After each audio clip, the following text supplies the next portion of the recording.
Morning all, we are here in Rehearsals for Mark and the Marked, and we are talking this morning about making a play without words. So everybody, hello. Hello. So yesterday we started to work on the show and we kind of talked through the structure of it. What do you think are going to be the challenges when we're making a piece without words? Is it something any of you have done before? No. Not really, no. Not at all. Cool. So what do you reckon is going to be the tricky bits, the challenges of it? I think one challenge we sort of looked at yesterday was because our play is so interactive and we're talking to the audience, how do you encourage that audience participation by not using words? Yeah. So very much depending on eye contact, being physically present and aiming all your attention at whoever it is you're trying to communicate with. Yeah. And I guess that also goes for who you're on stage with too. Yeah. So, yeah. I think something that we're going to have to be aware of altogether is, because there is no text, it's that heightened sort of emotion state. So like if you're happy, it's like, hey, and then if you're sad, it would be more kind of like slouched.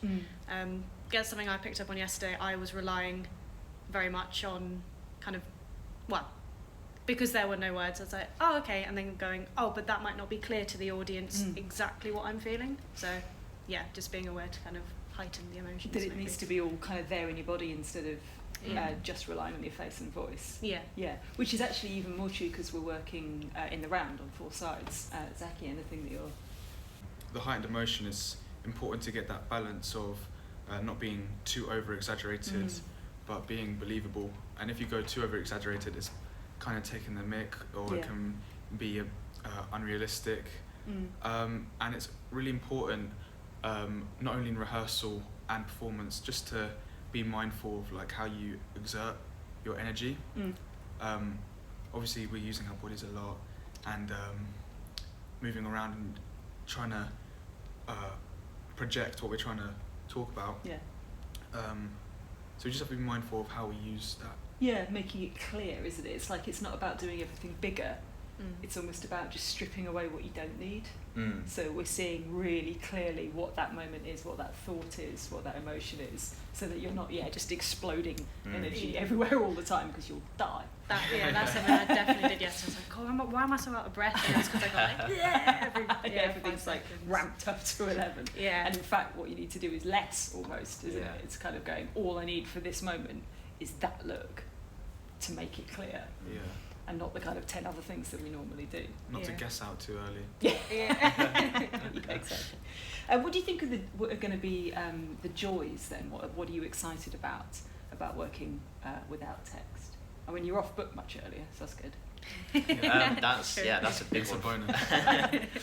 I think yesterday I really enjoyed kind of finding the playfulness in our voices. I know we're still using our voices even though we don't have words, but we experimented with conveying different emotions, and we looked at the kind of 5 basic emotions, and kind of making cocktails of some of them and finding how did we convey that purely with sound. So I think that's quite fun, and I think I'm quickly learning that it's better to not overthink these things and just experiment and go for it. I think that's been quite an interesting one. Great, yeah. Definitely. And like when we were kind of experimenting with the exercises you gave us, I don't know, there are moments where it was really calm, and usually as an actor you'd be like, oh my god, I need to do something, but it was really nice because then we all just connected and tuned into each other and started playing, which was, so not being afraid of the silences, because in like a scripted piece, a silence means somebody's dropped the ball. Something's kind of gone wrong, hasn't it? You're normally so busy like passing the energy back and forth with text that silence means like what should it be me, is it me, is it but kind of finding the comfort in those silences and just letting them be there and letting you kind of be there together with each other is a really nice thing to find. I think the audience will be drawn in by that as well. Anything, Zaki, that you're excited about? Yeah, I'm really excited to see how the kids get drawn into the performance. I mean, we really get into it, and it's really important to have such good actors as my co-workers here to just to really get into just be believable and be in your own comfort zone to just just be silly and let yourself loose, because the more we are into it, the more they'll get into it, and you can see that in the audience.